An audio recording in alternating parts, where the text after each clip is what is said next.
Hello students, आज हम लोग इस वीडियो में देखेंगे 2012 का और 2013 का दोनों वर्षों का objective question. Minimum charge of charge on any charge body is, minimum value कितना होता है एक कोई भी चार्ज बॉडी पे सबसे कम चार्ज कितना हो सकता है।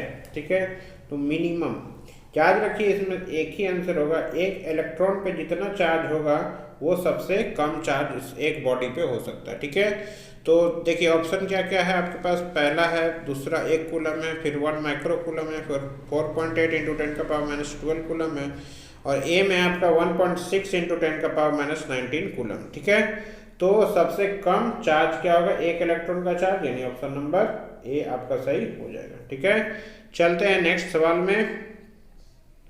Current carrying wire produces only electric field, only magnetic field, both electric field and magnetic field, या नन ऑफ दीज। अब देखिए यहाँ पे करंट कैरिंग वायर है, करंट कैरिंग वायर है, इसमें चार्ज क्या होगा, मूव करेगा। जो चार्ज जब मूव करता है तब आपका चार्ज जब मूव करता है तो क्या होगा, आपका सिर्फ मैग्नेटिक फील्ड जनरेट होगा। क्या जनरेट होगा, सिर्फ मैग्नेटिक फील्ड। यानी एक वायर में करंट दे रहे तो वो इलेक्ट्रिक फील्ड को क्रिएट नहीं करता है, इलेक्ट्रिक फील्ड को क्रिएट नहीं करता है, वो सिर्फ मैग्नेटिक फील्ड को क्रिएट करता है। अगर हम लोग कोई चार्ज रखते हैं तो चार्ज से आपका क्रिएट, देखिए यहाँ पे याद रखिए, करंट जब भी फ्लो होगा चार्ज रखेंगे तो दोनों होगा, लेकिन आपका करंट कैरिंग वायर क्या प्रोड्यूस करेगा, सिर्फ मैग्नेटिक फील्ड प्रोड्यूस करेगा। ठीक है, तो अगला सवाल देखते हैं क्या है। Dimensional formula of mutual inductance. देखिए डायमेंशनल फार्मूला निकालने का सबसे आसान तरीका, सबसे बेसिक तरीका, कि सबसे पहले आपको बेसिक चीज़ का याद होना चाहिए। अब हम लोग इस फार्मूला से भी तो निकाल सकते हैं। u इज इक्वल टू होता है ½ mi² होता है, तो ये तो एक कांस्टेंट चीज़ होगी, इसका कोई भी यूनिट डायमेंशन कुछ नहीं होगा। अब आपका एनर्जी बचा, एनर्जी का क्या होता है, mL2T-2, m का हमको निकालना है, और t इसका क्या हो जाएगा, a² हो जाएगा, a² होगा।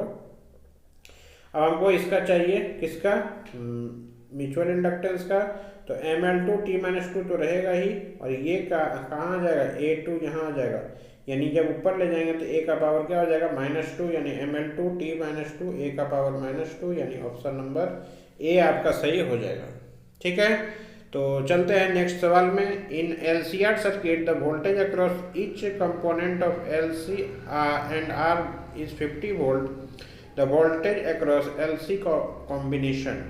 देखिए LC कॉम्बिनेशन में जो आप वोल्टेज पूछिएगा ना, तो सारा वोल्टेज जो क्रिएट हो जाता है ये यहाँ पे R लेके चला जाता है। ठीक है, R लेके चला जाता है LC कॉम्बिनेशन में, यानी कि ये इंडक्टर और ये आपका कैपेसिटेंस। ठीक है, ये जब आपका कंबाइन करेगा तो ये बन जाता है LC ऑसिलेशन काम करने लगता है। ठीक है, प्लस माइनस होकर के, तो प्लस माइनस होकर के क्या हो जाएगा, 0 वोल्ट। याद रखिएगा कितना होगा, 0 वोल्ट। ये काफ़ी अच्छा क्वेश्चन है, ये आ सकता है आपके एग्जाम में। अगला है, mirage is observed in deserts due to interference of light, deflection of light, total internal reflection of light, double reflection. देखिए mirage is observed in desert due to, desert में हम लोग का मिरेज जो है जो दिखता क्यों है, किस कारण से, तो ये भी क्वेश्चन मैंने आपको जो ऑब्जेक्टिव डाला है उसमें कराया है। ये क्वेश्चन आपको देखने को मिला होगा, जिसने भी मेरा वीडियो को देखा होगा उसको जरूर दिखा होगा कि इसका आंसर आपको क्या था, टोटल इंटरनल रिफ्लेक्शन। क्या था, टोटल इंटरनल रिफ्लेक्शन। चलिए अगला सवाल में चलते हैं। Radio activity is a phenomenon associated with the decay of nucleus, production of radio waves, transmission of radio waves, या नन ऑफ द अबव। देखिए रेडियो एक्टिविटी क्या होता है, क्या वो रेडियो वेव का ट्रांसमिशन होता है, या प्रोडक्शन होता है रेडियो वेव का, या डीके ऑफ न्यूक्लियस होता है। तो न्यूक्लियस जब भी टूटेगा, 2 भाग में टूटेगा, 3 भाग में टूटेगा, तो वही आपका रेडियो एक्टिविटी होता है, यानी डीके ऑफ न्यूक्लियस। यानी न्यूक्लियस जब टूटता है तब वो रेडियो एक्टिविटी शो करता है। कोई भी रेडियो एक्टिव एलिमेंट का नाम आप बता सकते हैं, कोई भी आप ले सकते हैं, जैसे यूरेनियम है आपका, ये सब क्या होता है, ये सब रेडियो एक्टिव एलिमेंट में आता है। ठीक है, तो याद रखिए, और नहीं याद रहता है, आपका नाम याद नहीं है तो लिख दीजिए सीधा बात कि आपका जो F ब्लॉक का एलिमेंट है सारा रेडियो एक्टिव एलिमेंट है। ठीक है, चलिए अगला है, holes are charge carriers in p type semiconductor, n type semiconductor, intrinsic and p type semiconductor, intrinsic semiconductor only. Holes are charge carriers, यानी होल्स जो है सबसे ज़्यादा किस में होता है, ठीक है, होल्स किस में होता है सबसे ज़्यादा, तो होल्स चार्ज कैरियर्स है आपका पी टाइप सेमीकंडक्टर में, किस में होता है आपका पी टाइप सेमीकंडक्टर में। चलिए नेक्स्ट है आपका which one of the following building blocks of all logic gates. देखिए पूछने का तरीका अलग, पूछने का तरीका अलग लेकिन क्वेश्चन सेम। वहाँ पे आपको क्या पूछा गया था कि एक लॉजिक गेट्स, यहाँ पूछा गया लॉजिक गेट से हम लोग एक कौन सा लॉजिक गेट से जिससे हम सारा लॉजिक गेट बना सकते हैं, और वहाँ पूछा गया था अगला क्वेश्चन प्रीवियस वीडियो में दिए थे कि उसमें क्या था कि आपका कि कौन सा यूनिवर्सल लॉजिक गेट है, तो बात दोनों बराबर है। तो हमने दो नाम बताया था आपको, एक याद रखिए नैंड गेट, एक याद रखिए नॉर गेट, ये दोनों का नाम याद रखिए, यहाँ से दोनों आप बना सकते हैं कौन सा लॉजिक गेट यानी सारा लॉजिक गेट। तो यहाँ देखिए ऑप्शन कौन सा दिख रहा है आपको, नॉर गेट दिख रहा होगा यानी ऑप्शन नंबर बी। तो यहाँ 2012 वाला में यहाँ देखिए 8 क्वेश्चन था, ठीक है, आप लोग के पास अगर क्वेश्चन पेपर होगा तो आप देख सकते हैं कि आपको 2012 में 8 ही ऑब्जेक्टिव पूछा गया था। अब हम लोग 2013 वाला में देख लेते हैं क्या क्या क्वेश्चन। तो 2013 वाला में आपको 5 क्वेश्चन मिल रहा है, तो पांचों का सॉल्यूशन हम लोग देख लेते हैं क्या हो सकता है।